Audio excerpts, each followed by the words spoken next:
Este es un grave problema que tenemos en la actualidad, el problema de que nuestros jóvenes están siendo enfrentados a retos espirituales muy fuertes, porque durante toda su vida han estado en las iglesias aprendiendo Biblia, pero resulta que no tienen respuestas.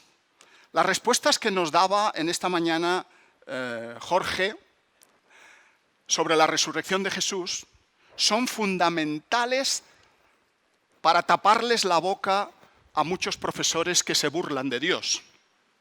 Pero si no conocemos estas respuestas, si nuestros jóvenes no están preparados para defender su fe, sucumben a los argumentos de los profesores universitarios agnósticos, escépticos.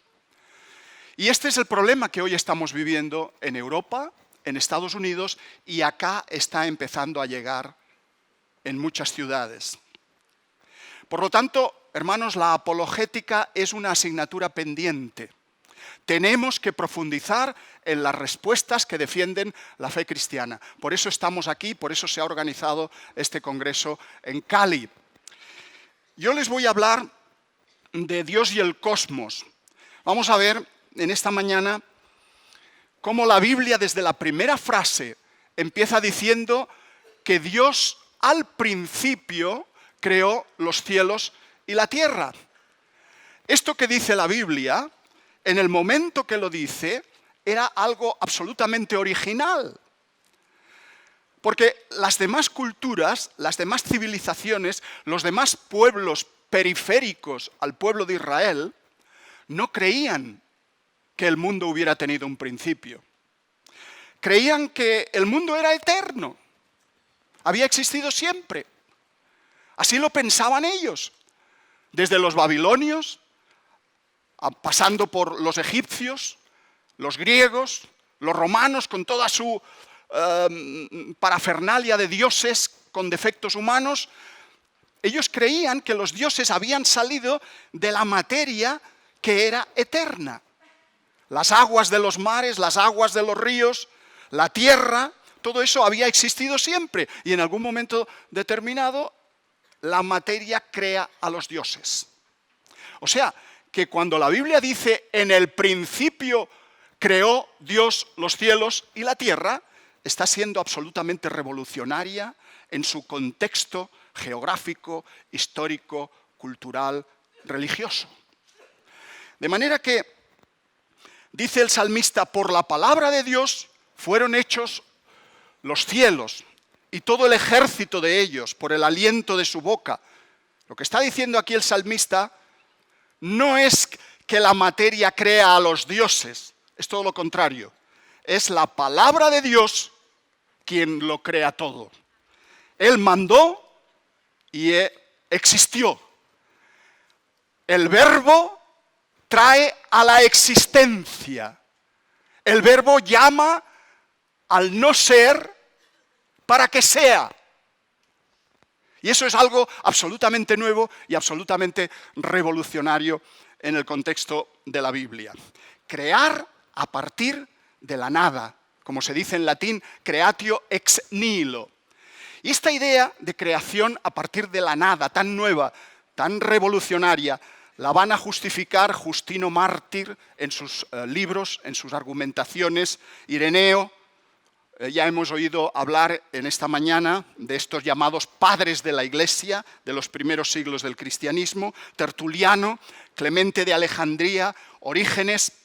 Insisten, profundizan en la idea de crear a partir de la nada. ¿De qué nada? De la nada de nada. De la nada absoluta. Porque la nada de la que hablan hoy los físicos de partículas, la nada de la que habla la física cuántica, es una nada que no es nada, sino que es algo. Es un hervidero de partículas. Es un hervidero de campos, de ondas. O sea que no es nada, es algo, ¿verdad? Pero la nada teológica, la nada metafísica, la nada que da lugar al ser, La nada de Dios es otra nada. Siempre existió Dios. Dios es eterno. Pero en un momento determinado, Dios crea la materia, el espacio y el tiempo. El tiempo no existía eternamente. El tiempo es creado. Y algunos dicen, bueno, y al principio el tiempo iba a la misma velocidad que hoy. Los días de Génesis pueden ser largos periodos geológicos, largos periodos, grandes eras. Pero eso son cuestiones para otra conferencia, ¿eh? Simplemente las esbozo ahí. Aristóteles, por ejemplo, el gran padre de la filosofía griego, no creía en lo que dice la Biblia. No creía en la creatio ex nihilo, en la creación a partir de la nada, sino que pensaba que el mundo era eterno. Fíjense ustedes que la idea de eternidad de la materia ha estado arraigada desde siempre en las conciencias humanas, en muchas personas. De hecho, la ciencia suscribía la eternidad del mundo, la eternidad de la materia, hasta prácticamente mediados del siglo pasado, del siglo XX. Los científicos creían en la eternidad de la materia y se burlaban de la Biblia diciendo que el mundo tuviera un principio, que el mundo fuera creado a partir de la nada, es una idea religiosa, no es una idea científica, no es una idea razonable. Lo razonable es la eternidad del mundo, no la creación del mundo. Y encontramos, por ejemplo, a Svante August Arrhenius, que a principios del siglo XX escribió: la creencia de que algo pueda surgir de la nada está en contradicción con el estado actual de la ciencia, según la cual la materia es inmutable. ¿Se acuerdan ustedes de aquella famosa frase: la energía ni se crea ni se destruye, solo se transforma? Eso lo aprendíamos en la escuela. Sin embargo, las cosas cambiaron. La ciencia es cambiante. La ciencia va avanzando, va progresando, va descubriendo nuevas cosas, va descubriendo cómo es en realidad el mundo. Pero cosas que antes creía la ciencia, ahora ya no se creen. ¿Qué pasó con la idea de eternidad de la materia? Pues que en el año 1946, George Gamow escribe un libro y empieza a decir, bueno, quizá el mundo tuvo un principio. La teoría del Big Bang. ¿Y qué dice la teoría del Big Bang? Que al principio hubo una singularidad inicial, una especie de átomo más pequeño que un átomo de hidrógeno, y ese superátomo primigenio estalló, hubo una gran explosión, y de ahí surgió todo el universo que nosotros conocemos hoy. El universo se estaría expandiendo en la actualidad, estaría alejándose, los diferentes cuerpos del universo se están alejando entre sí, pero se están alejando no a una velocidad uniforme, sino a una velocidad uniformemente acelerada. Cada vez a mayor velocidad las estrellas se alejan de nosotros. Las estrellas que vemos más alejadas en el firmamento no están quietas, no están estáticas, sino que se alejan a una gran velocidad. Y hoy se sospecha, se cree, que nunca más volverán a acercarse, porque algunos decían, para mantener todavía la idea de eternidad, bueno, a lo mejor estamos en un Big Bang, pero después este Big Bang será un Big Crunch, se juntará y así volverá a expandirse, juntarse, expandirse eternamente. Bueno, hoy sabemos que eso no es posible. No es posible, primero porque contradice las leyes de la física, de la termodinámica, y después porque lo que estamos viendo es que cada vez se están a una mayor velocidad alejando de nosotros. De manera que no es que el Big Bang, la teoría del Big Bang, demuestre la creación teológica, la creación bíblica. Con eso hay que tener cuidado. porque las teorías científicas son cambiantes. Si uno se casa con una teoría científica hoy, a lo mejor se tiene que divorciar pasado mañana, ¿verdad? Entonces, no es que el Big Bang demuestre la creación bíblica, pero, desde luego, sí que es un espaldarazo, sí que es un punto de apoyo. Hoy la mayoría de los científicos creen que el mundo tuvo un principio. La cuestión es, ¿puede la ciencia hoy dar una explicación del origen del universo sin recurrir a un Dios trascendente, a una causa ajena al mundo, a una causa sobrenatural? Ese es el dilema. Claro, esta pregunta no gusta a muchos. Quien no cree en Dios tiene que forzosamente pensar o bien que el mundo es eterno o bien que el mundo evolucionó y se creó a sí mismo. Muchas veces lo que ocurre es que quien no quiere aceptar a Dios convierte a la naturaleza en Dios. Diviniza la naturaleza.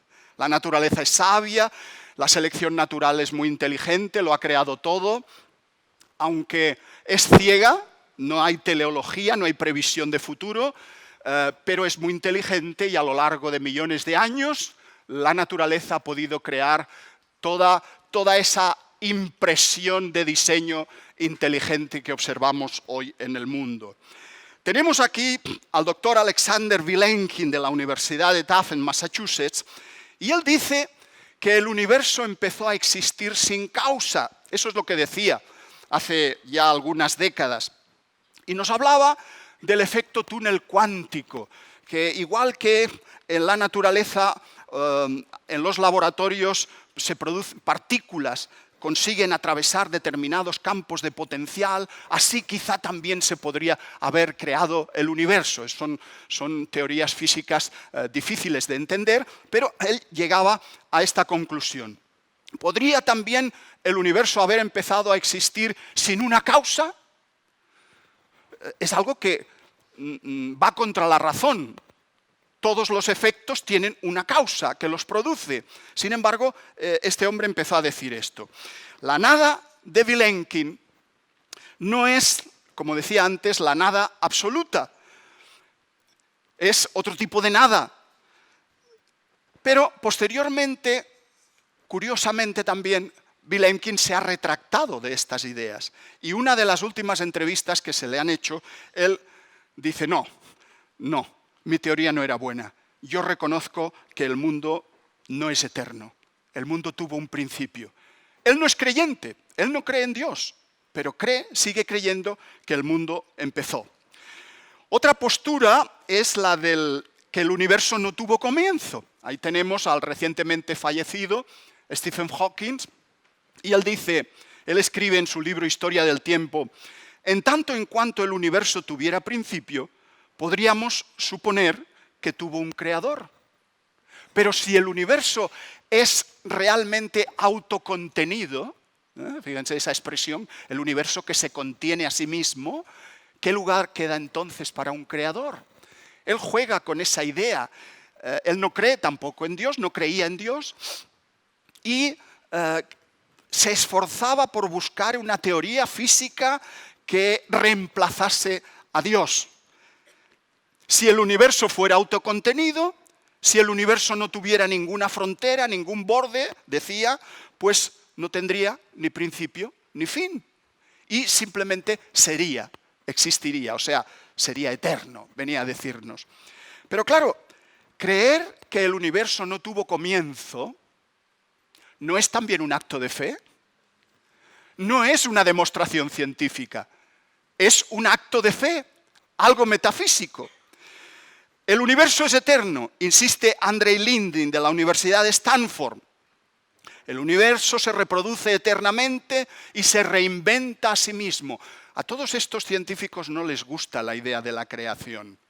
No les gusta la idea de que tiene que haber un Dios creador.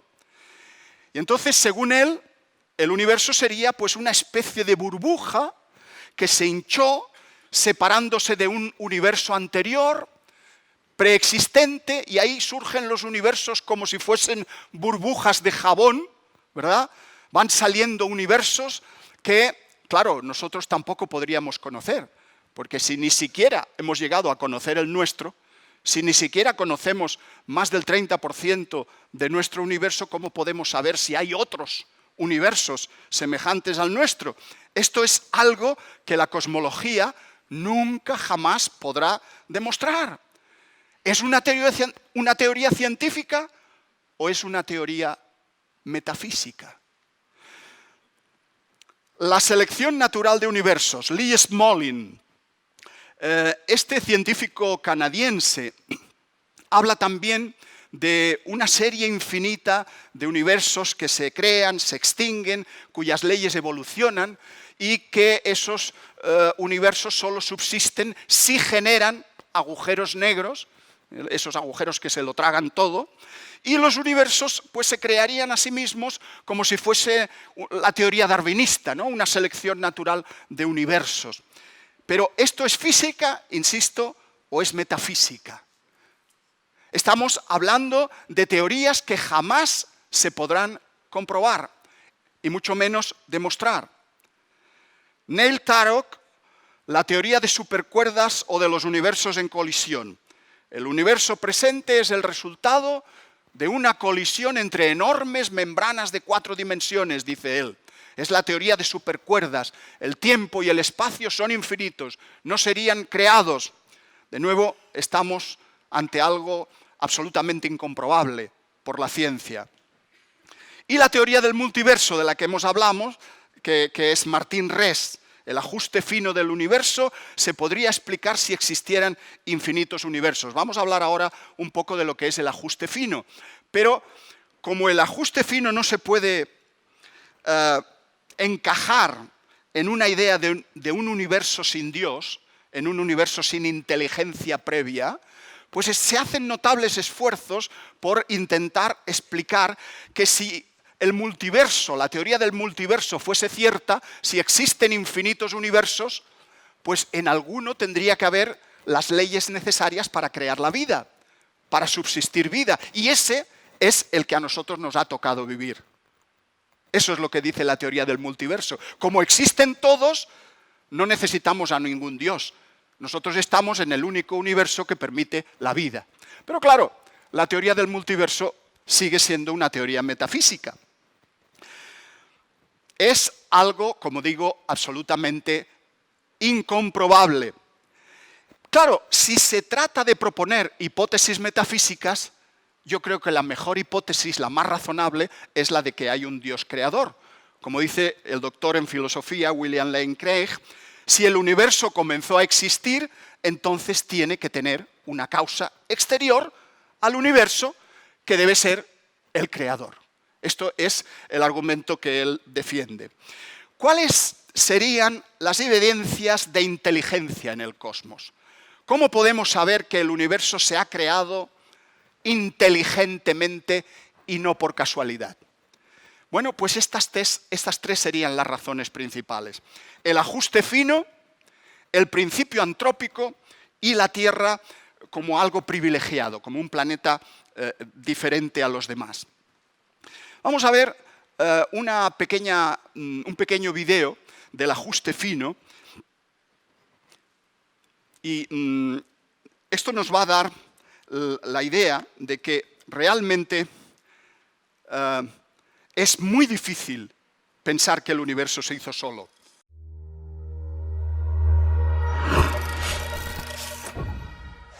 Desde las galaxias y las estrellas, hasta los átomos y las partículas subatómicas, la estructura propia de nuestro universo está determinada por los siguientes números. Estas son las constantes y cantidades fundamentales del universo. Los científicos han llegado a la impactante conclusión de que cada uno de esos números ha sido marcado cuidadosamente a un valor asombrosamente preciso, un valor que cae dentro de una gama extremadamente estrecha que permite la vida. Si alguno de esos números fuese alterado por tan siquiera una hebra de cabello, ninguna vida física, interactiva, de cualquier tipo pudiera existir en ninguna parte. No existieran las estrellas, ninguna vida, ningún planeta. ninguna química. Consideremos la gravedad, por ejemplo. La fuerza de la gravedad está determinada por la constante gravitacional. Si esa constante variara en tan siquiera 1 en 10 elevada a las 60 partes, ninguno de nosotros existiría. Para poder entender lo extremadamente estrecha que es esa gama que permite la vida, imaginémonos un medidor que esté dividido en incrementos de 10 elevado a incrementos de 60. Para entender cuántos pequeños puntos en el medidor eso representa, comparémoslo con el número de células que hay en nuestro cuerpo o con el número de segundos que han transcurrido desde que comenzó el tiempo. Si la constante gravitacional hubiese estado desajustada tan siquiera por uno de esos infinitesimalmente pequeños incrementos, el universo o se hubiera expandido y diluido de una manera tan rápida que ninguna estrella se hubiera formado y la vida no pudiera existir, o se hubiese colapsado sobre sí mismo teniendo el mismo resultado: ninguna estrella, ningún planeta, ninguna vida. O consideremos la tasa de expansión del universo. Esta está dirigida por la constante cosmológica. Un cambio en su valor por tan siquiera 1/10 elevada a la 120 causaría que el universo se expanda de una forma muy rápida o muy lenta. En cualquiera de los casos, el universo sería, una vez más, uno que prohíba la vida. U otro ejemplo de ajuste fino: si la masa y la energía del universo primitivo no estuvieran distribuidas uniformemente a una precisión incomprensible de 1/10 elevada a la 10 a la potencia de 123, el universo sería hostil para la vida de cualquier tipo. El hecho es, nuestro universo permite la vida física e interactiva solo porque esos y muchos otros números han sido independiente y exquisitamente balanceados sobre un filo de navaja. A donde quiera que miran los físicos, ellos ven ejemplos de ajuste fino. El increíble hecho es que los valores de estos números parecen haber sido finamente ajustados para hacer posible el desarrollo de la vida. Si alguien declara no estar sorprendido por las características especiales que tiene el universo, él está escondiendo su cabeza debajo de la arena. Estas características especiales son sorprendentes e improbables. ¿Cuál es la mejor explicación para este asombroso fenómeno? Hay 3 opciones vivas. El ajuste fino se debe o a la necesidad física, o al azar, o al diseño. ¿Cuál de estas opciones es la más plausible? Según esta alternativa, el universo debe ser uno que permita la vida. Los valores precisos de estas constantes y cantidades no pudieran ser diferentes. Pero, ¿es eso plausible? ¿Es un universo que prohíba la vida imposible? Lejos de serlo, no solo es posible, sino que es mucho más probable que un universo que permita la vida. Las constantes y cantidades no están determinadas por las leyes de la naturaleza. No hay ninguna razón o evidencia que sugiera que el ajuste fino sea necesario. ¿Qué hay del azar? ¿Fue que tuvimos mucha suerte? No. Las probabilidades implicadas son tan ridículamente remotas que ponen al ajuste fino mucho más allá del alcance del azar. Así que en un esfuerzo para mantener esta opción viva, algunos han ido mucho más allá de la ciencia empírica y han optado por adoptar un enfoque más especulativo conocido como el multiverso. Ellos se imaginan a un generador de universos produciendo un gran número de universos y que probablemente con el tiempo surgirán universos que permitan la vida. No obstante, no hay evidencia científica para la existencia de este multiverso. No puede ser detectado, observado, medido o probado. Y el propio generador de universos iría a requerir una gran cantidad de ajuste fino. Además, pequeñas áreas de orden son mucho más probables que las áreas grandes. Así que el universo más probable y observable sería uno que sea pequeño, habitado por un único y simple observador. Sin embargo, lo que realmente observamos es la misma cosa que menos deberíamos esperar. Un universo vasto, espectacularmente complejo, altamente ordenado, habitado por billones de otros observadores. Por lo tanto, incluso si el multiverso existiese, lo cual es un punto debatible, este no haría nada para explicar el ajuste fino. Dada la improbabilidad de la necesidad física o del azar, la mejor explicación del por qué el universo está finamente ajustado para la vida puede muy bien ser que él fue diseñado de esa manera.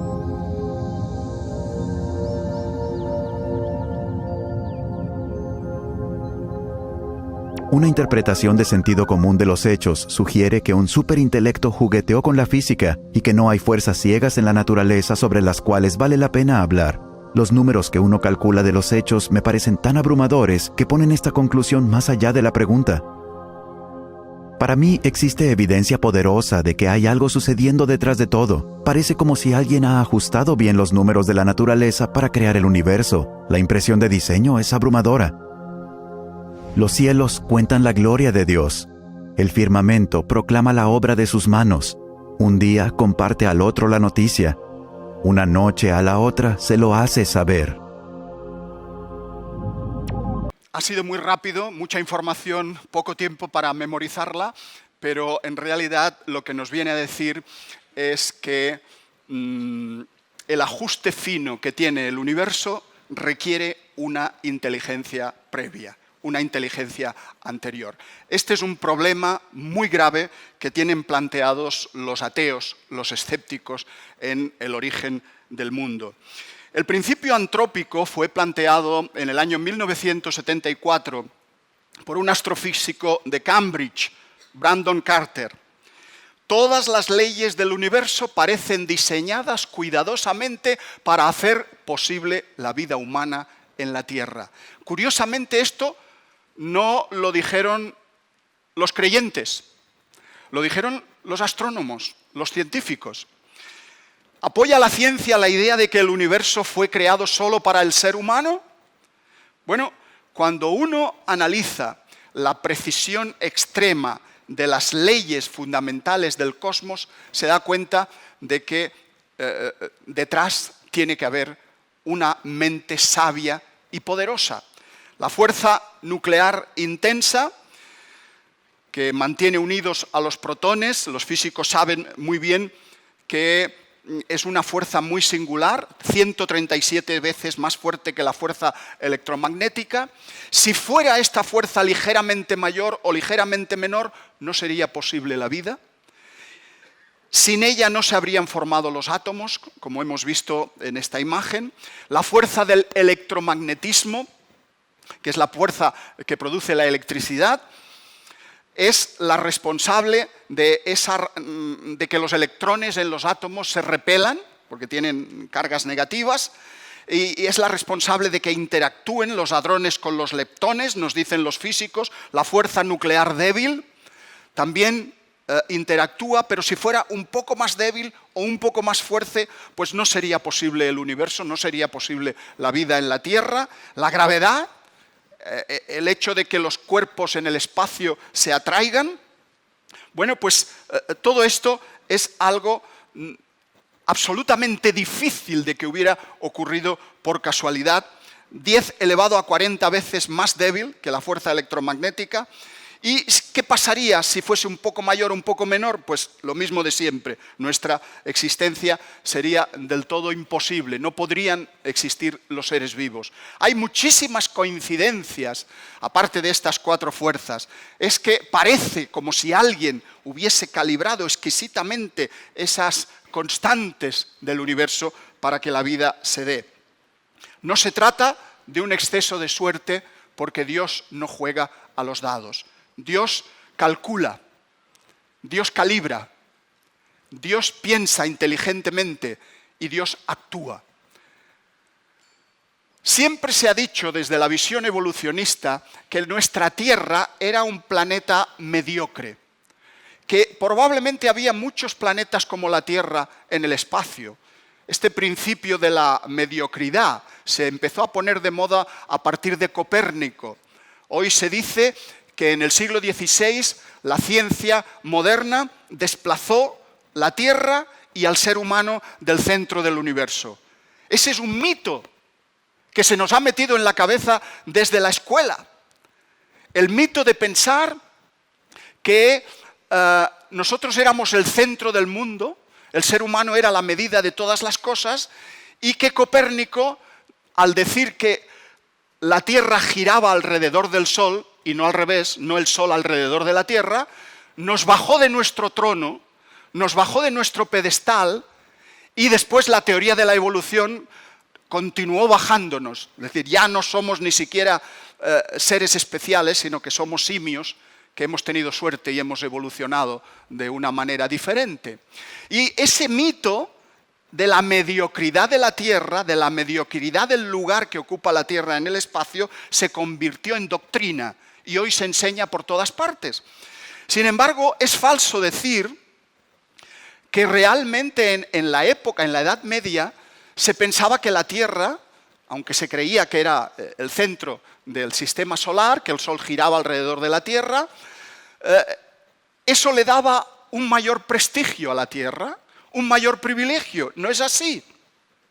En la Divina Comedia de Dante, escrita en el siglo XIV, se describen los distintos niveles del infierno, como el infierno estaría en el centro de la Tierra, por tanto el centro de la Tierra era lo peor, no lo mejor.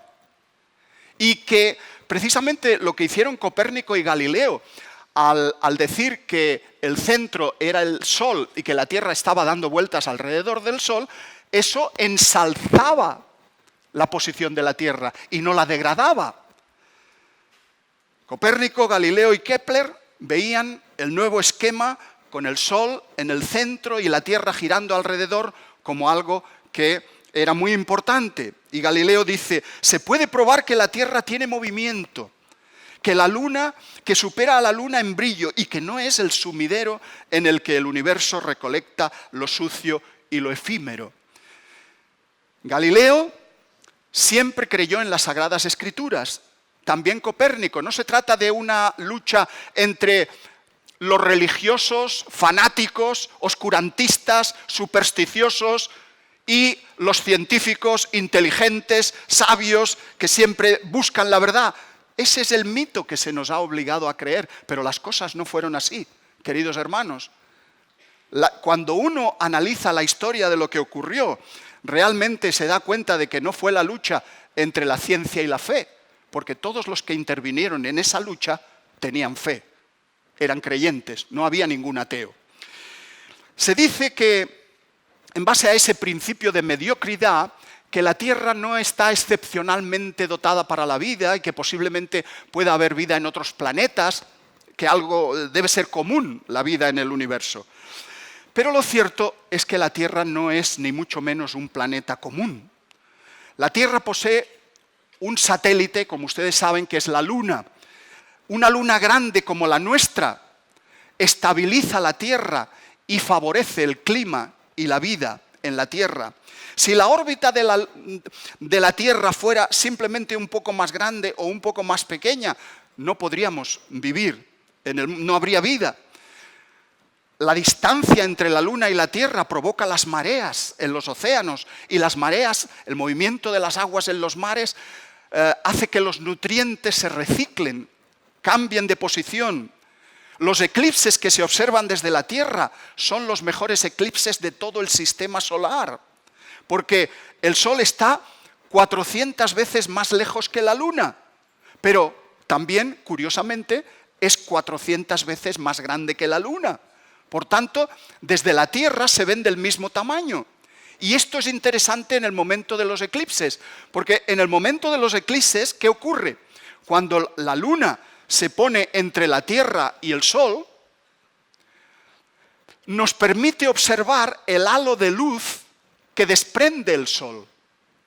Y esa observación, esas muchas observaciones a lo largo de la historia de la humanidad, han permitido crear la ciencia, han permitido el avance de la ciencia. Si no fuera porque nuestra atmósfera nos permite ver la Luna y el Sol, es transparente, no podríamos haber desarrollado la ciencia.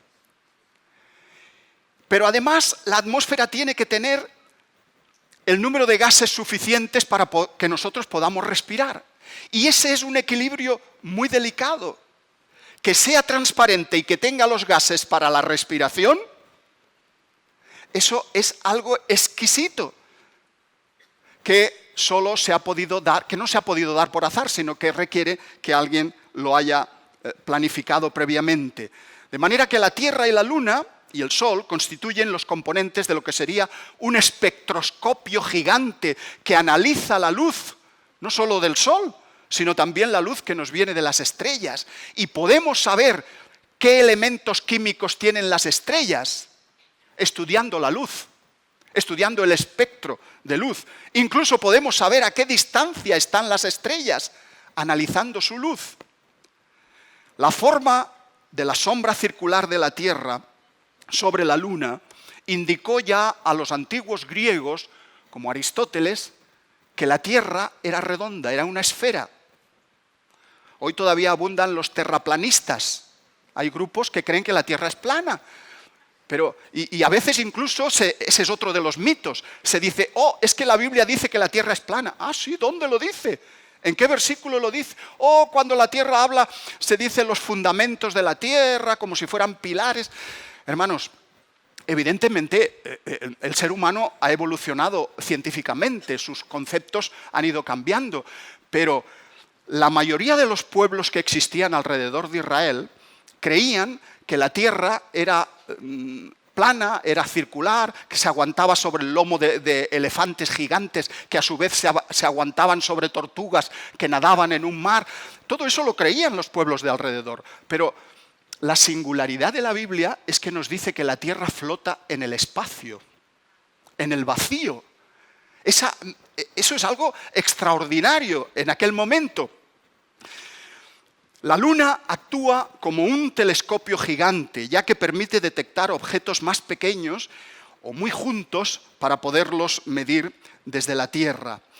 Evidentemente habría muchas características que podríamos estudiar aquí, pero yo les recomiendo que se lean, si les interesa este tema, la singularidad de la Tierra, del planeta Tierra, que se lean este libro, El planeta privilegiado, de Guillermo González y de Jay Richard. Este libro llega a esa conclusión. La Tierra es un único planeta, es un planeta privilegiado para la habitabilidad, para que podamos vivir en ella, y para la mensurabilidad, es decir, para poder medir el universo, para poder hacer ciencia. Esto es algo extraordinario que hasta ahora no se había visto. El campo magnético terrestre que provee la Tierra, que nos protege de las partículas cósmicas que pueden producir cánceres y pueden matar.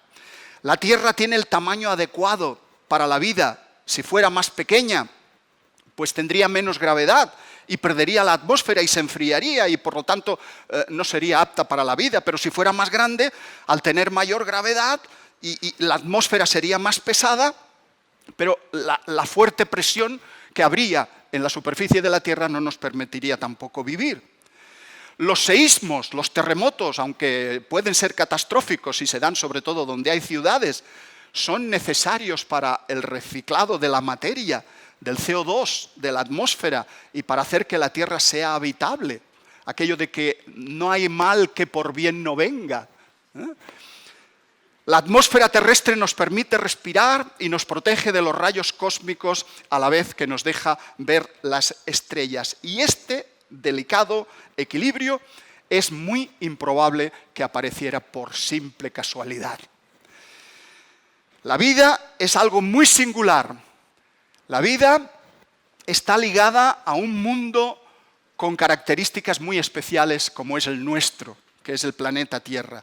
También se dijo que el Sol era una estrella bastante ordinaria, y esto es falso. El Sol es bastante atípico. El Sol se encuentra entre el 9% de las estrellas con mayor masa de la Vía Láctea, y su luz varía mucho menos que el de las demás estrellas. Si variara mucho, no sería posible la vida, cambiaría muy rápidamente nuestro clima. El sistema solar en el que vivimos también es bastante atípico en contra de lo que dice el principio de la mediocridad, porque permite, por ejemplo, se habla últimamente de los meteoritos que vienen del espacio, a ver si viene algún meteorito y acaba con la vida en la Tierra. Bueno, tenemos ahí Saturno, tenemos Júpiter. Esos planetas son como escudos protectores de la Tierra, orbitan alrededor de la Tierra y paran muchos meteoritos que vienen del espacio y que podrían colisionar con nuestro planeta, con la Tierra. De manera que esos grandes planetas están ahí por algo, están haciendo un trabajo especial, una misión especial. Se dice también que el número y tipos de planetas y satélites pues tiene poco que ver con la existencia de vida en ellos. Bueno, esto tampoco es cierto. porque los planetas grandes como Júpiter nos protegen, como digo, de los meteoritos y de los asteroides. La quinta proposición era que, tampoco el lugar que ocupamos en el universo pues es una cosa mediocre, no estamos en el centro del universo. Bueno, no estamos en el centro del universo, entre otras cosas, porque el universo no tiene centro. Ahora los cosmólogos piensan que el universo no tiene centro, se está expandiendo no a partir de un centro, sino que se está expandiendo por todas partes a la vez. Es una expansión diferente. Pero lo cierto es que estamos ocupando el mejor lugar de la galaxia, no solo para vivir, sino también para aprender de las estrellas que nos rodean. Se dice que nuestra galaxia tampoco es demasiado importante, no es excepcional y que puede haber vida en cualquier otra galaxia. Tampoco eso es así.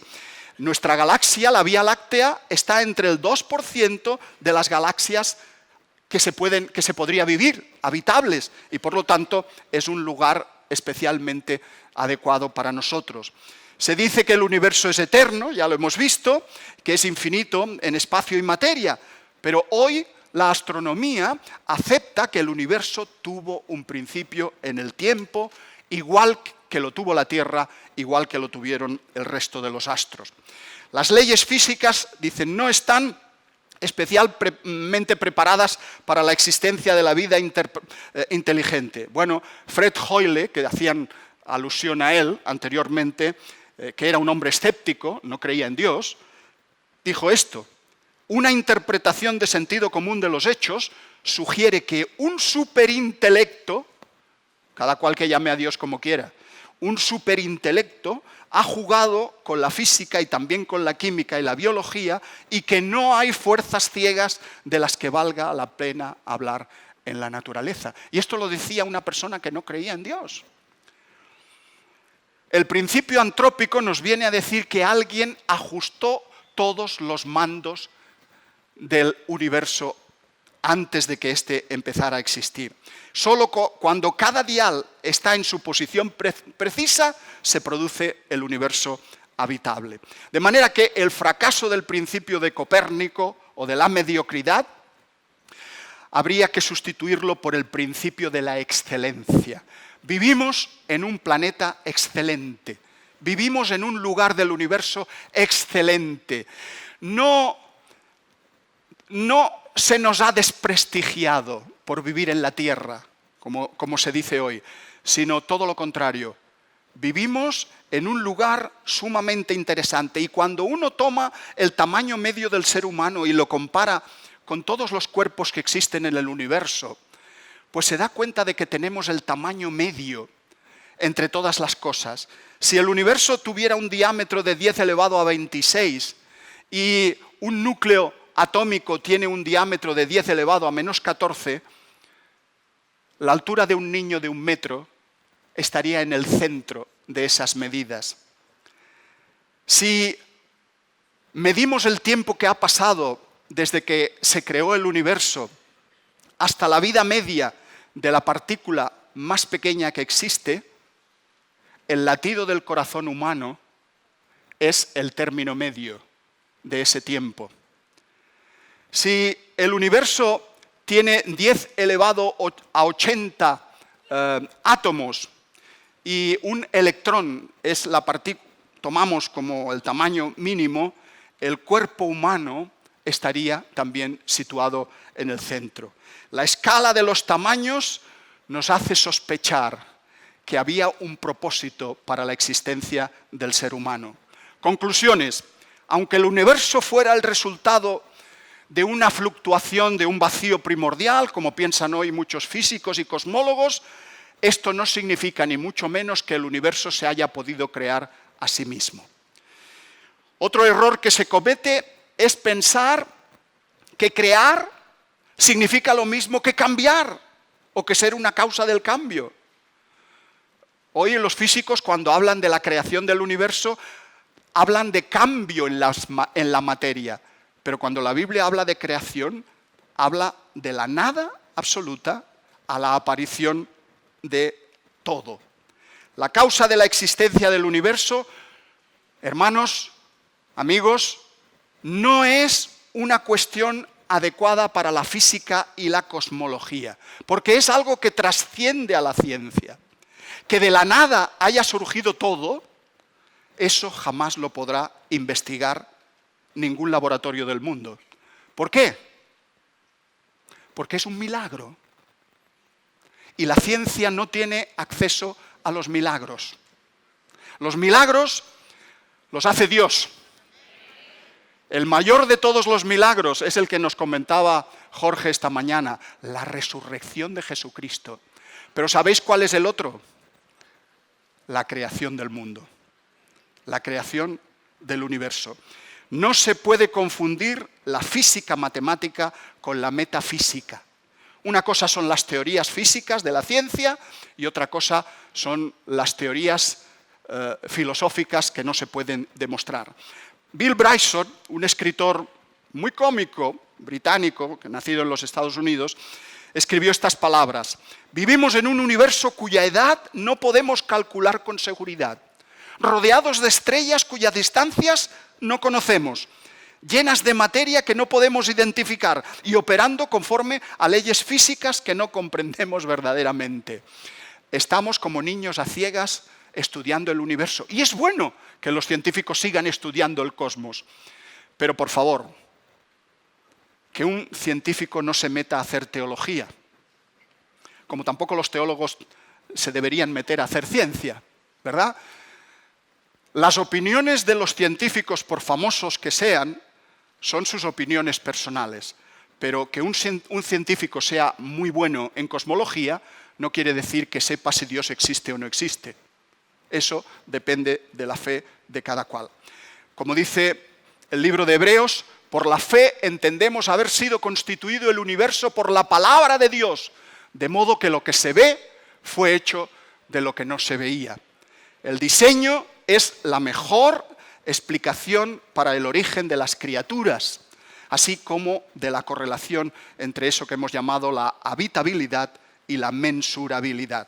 Si Dios es el diseñador supremo, que lo hizo todo con un propósito, entonces, queridos hermanos, queridos amigos, tu vida y mi vida tienen sentido, tienen propósito, y por lo tanto, cada uno de nosotros podemos descubrir el propósito que Dios tiene para cada una de nuestras vidas. Muchas gracias y que Dios les bendiga.